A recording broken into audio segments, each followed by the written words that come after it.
حضرت امام اعظم ابو حنیفہ رحمۃ اللہ علیہ، اللہ نے بڑا انہیں نا فقاہت والا ذہن دیا تھا، بڑی باریک سوچتے تھے۔ ایک اپیل کرنی ہے میں نے آپ سے، زیادہ باتیں نہ کریں، زیادہ ذہن کو الجھائیں نہ، ورنہ ذہن تھک جاتا ہے۔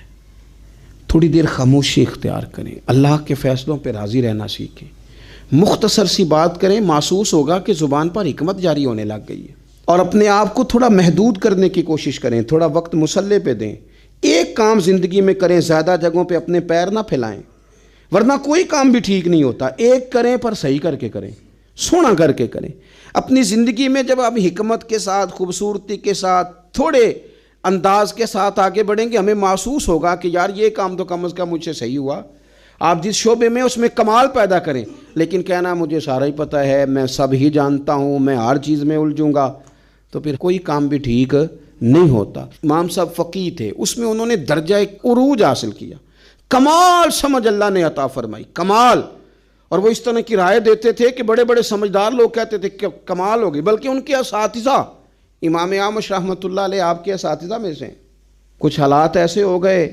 کوفے میں، گرد و نواح میں، کہ گندم کم ملتی تھی، مہنگی ہو گئی، کوئی قحط کا دور تھا،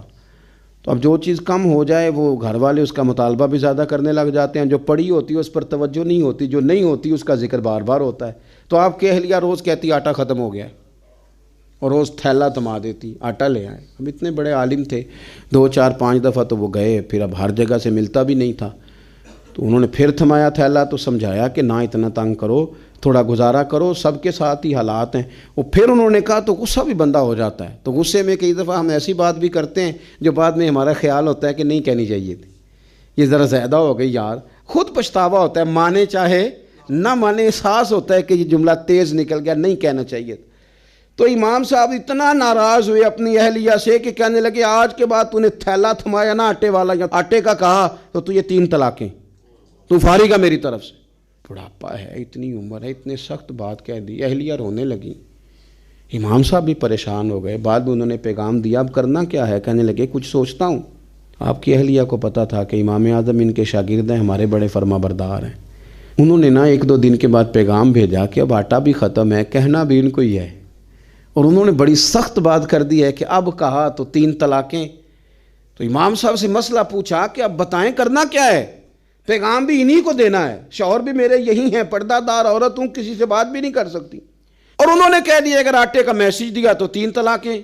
تو امام صاحب کہنے لگے میری استانی سے، میری اماں سے جا کے کہو، مشکل بات ہی کوئی نہیں، استاد جی کو کہنا نہیں آٹا لے آئیں، کوئی ضرورت نہیں، جب وہ سو رہے ہونا تو آٹے والا تھیلا ان کے کرتے سے باندھ دیں، اٹھیں گے تو خود ہی سمجھ آ جائے گی کہ آٹا گھر میں ختم ہے۔ تو حضرت امام اعمش رحمۃ اللہ علیہ سو کے اٹھے تو کرتے کے ساتھ آٹے والا تھیلا بندھا تھا، دیکھ کے مسکرا پڑے، کہنے لگے بتاؤ ابو حنیفہ کے پاس کون گیا تھا، بتاؤ مسئلہ کس نے پوچھا ہے، جا کے وہاں سے کون سبق یاد کر کے آیا ہے جو یہاں آ کے وہ ہمیں بتا رہا ہے۔